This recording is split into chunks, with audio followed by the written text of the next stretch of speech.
Tian Budan siempre ha sido un lugar de peregrinaje dentro del taoísmo, como lugar espiritual, lugar para hacer esa búsqueda de lo que llamamos nosotros la inmortalidad, ¿sí? El camino espiritual nos lleva a ese concepto de divinidad o de inmortalidad, como le llamamos en el taoísmo.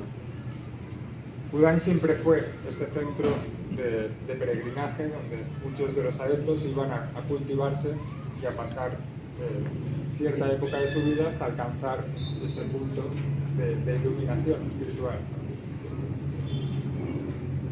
La leyenda más importante que inspira a los practicantes taoístas a ir a Budán a cultivarse es la leyenda de un personaje que es lo que consideramos el patrón de las montañas de Budán. Un personaje que se llama Xuanwu, y de hecho ese símbolo se llama Xuanwu. ¿Por qué? Porque la leyenda de Xuanwu nos cuenta cómo era un guerrero, estamos hablando de miles y miles de años atrás, un guerrero que abandonó las artes guerreras, las artes de la lucha. ¿Sí? ¿Abandonó qué?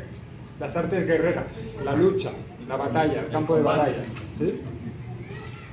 Para ir a las montañas de Budán a cultivarse, a buscar ese camino espiritual. Dentro de su andadura, en las montañas de Budán, este guerrero encontró un día en un río a una mujer lavando ropa y se ofreció a ayudarla.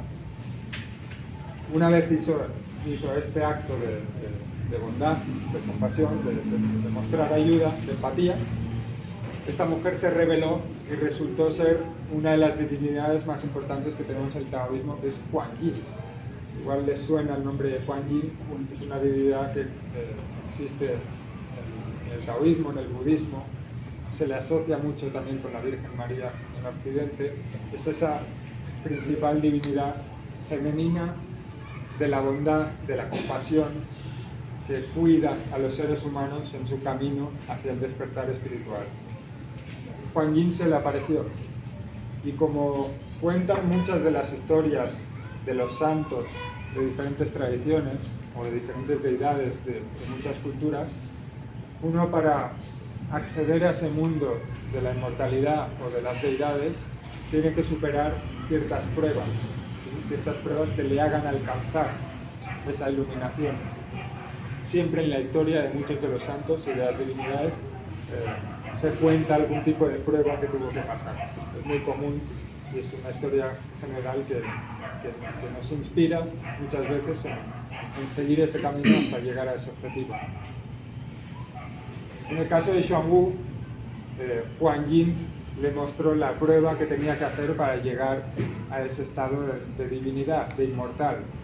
Y esa prueba fue la de vaciarse por dentro y soltar sus vísceras al río para lavarlas, purificarlas. Lavarlas, limpiarlas de sus pecados, limpiarlas de sus bloqueos emocionales.